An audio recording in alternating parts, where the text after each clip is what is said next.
The security expert said that while POS isn't theoretically as secure as POW, he admits it still has sufficient practical security.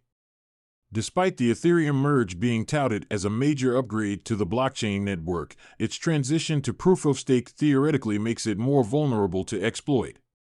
Speaking to Cointelegraph, the security researcher explained that unlike proof-of-work (POW) systems, a proof-of-stake (POS) system informs node validators in advance what blocks they will validate, thus enabling them to plan attacks.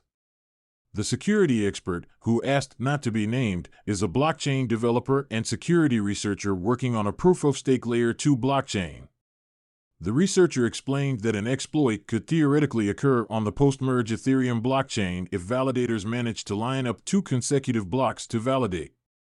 If you control 2 consecutive blocks, you can start an exploit on block N and finish it on block N+1 without having any arbitrage bot coming in and fixing the price that you have manipulated in between. From an economic security standpoint, this vulnerability makes these attacks relatively easier to pull off. The expert said that while it's also possible for miners to validate consecutive blocks in POW networks, that comes down to pure luck and gives the miner no time to plan an attack. As a result, the security researcher argues that Ethereum will be foregoing some strength and security when the merge takes effect.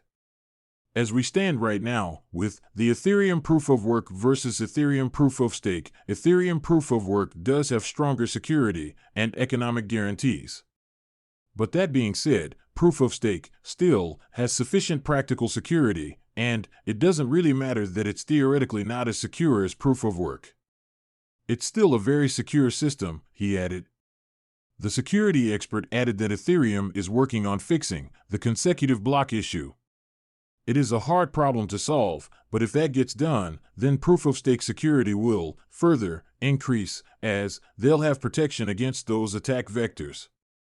Ethereum validators are subject to slashing in POS, as the consensus rules were designed to economically incentivize validators to correctly validate incoming transactions, and any conduct to the contrary would see their ETH stake slashed.